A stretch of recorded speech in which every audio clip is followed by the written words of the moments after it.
for that. Thank you so much. Good. I'm in 4th grade, and I'm in Hazel Avenue Grammar School in West Orange, New Jersey.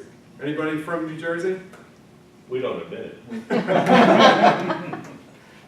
Anyway, I was practicing my basketball shot at the time, and it was snack time, and I just finished my banana. And I see the garbage can about 15 feet away, and I thought, let me just practice my jump shot here, or my banana shot.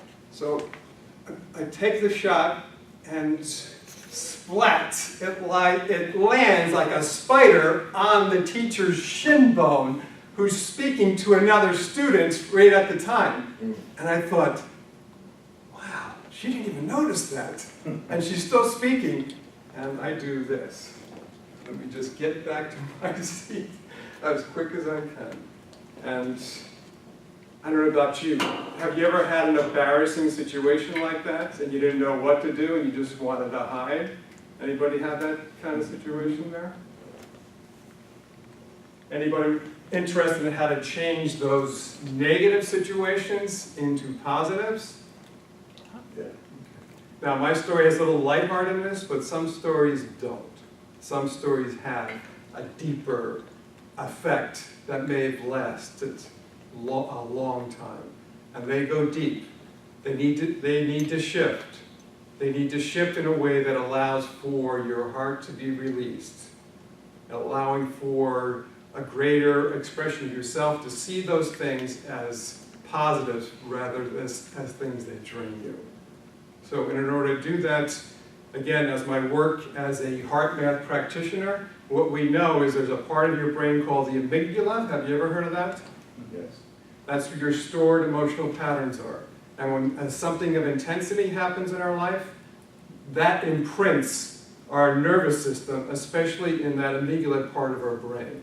And it's sometimes hard to let go of those things that have been very impactful, but there is a way of doing that.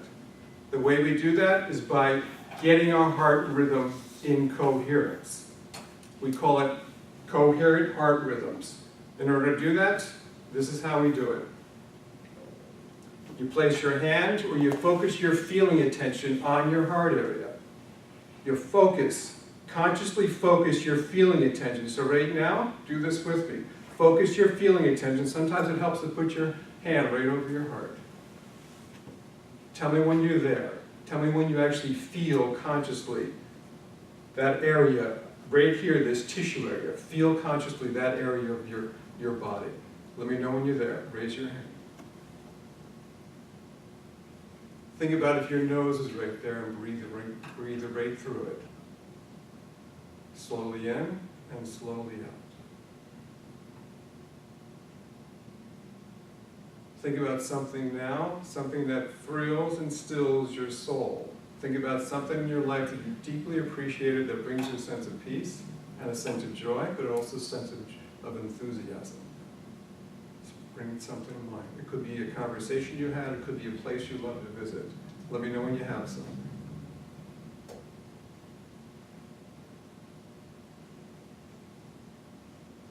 Think about the feeling in that situation. Think about breathing that feeling in through your heart and then out through your heart. Let it fill your soul to overflowing.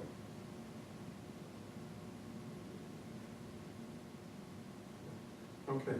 Now that takes some practice, but that allows your heart to come into its right coherence. And when your heart is in its right rhythms, when there's a nice sine wave rhythm, rather than being a jagged type rhythm of your heart rate variability, and heart rate variability is basically each heartbeat should have a different time sequence between each heartbeat. So each heartbeat should be slightly different, should be slightly variable. When it is, your body has more resilience, but it also allows for coherence to happen, to begin to shift that area of your brain where those stored emotional imprints are. When you get your heart in that right rhythm, it allows your body to actually de-imprint those past emotional patterns where you begin to see them more in perspective. So you have more of a pause when those things come back to memory and you think to yourself, that doesn't matter anymore. Okay. Okay. Instead of just doing the first part, I just added that last part, so, you know. Okay, excellent. I learned so much when you speak, and I appreciate how you bring it. I like the beginning with the kid story.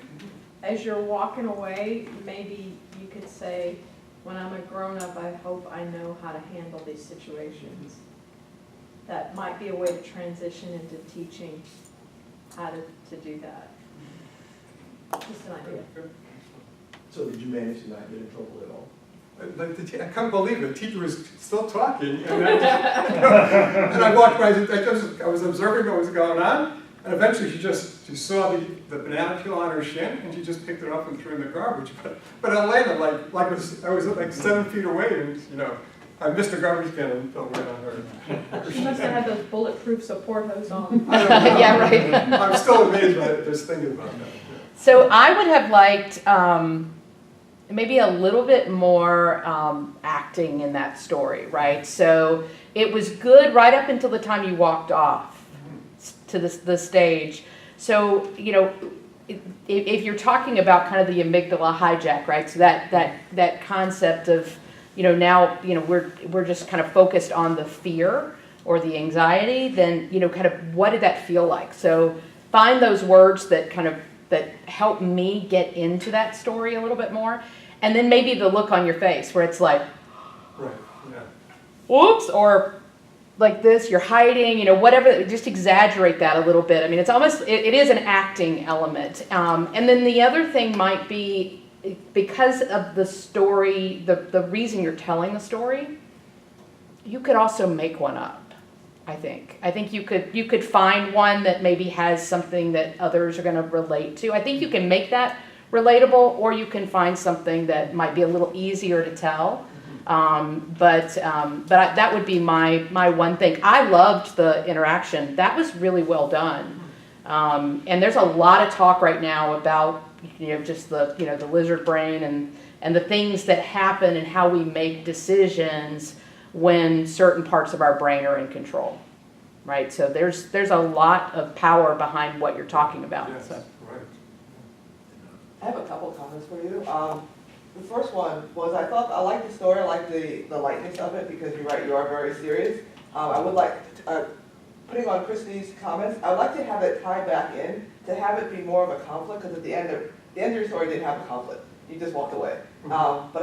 But you're saying, okay, if I'm in a conflict situation, or a situation where I'm having this energy, how do I diffuse it? So I wanted to have it at the end to tie it back in and say, so go back to that first story and say this is how we can do it now that we've done this work. The other thing that was incongruous for me was you had us hold our heart and try to focus on the energy there, and then you said raise your hand. And it was, from there I lost the, I changed it, so maybe you could say nod your head or something that's different that doesn't take away from that piece. Or raise your other hand. Well, we have, Or nod your head.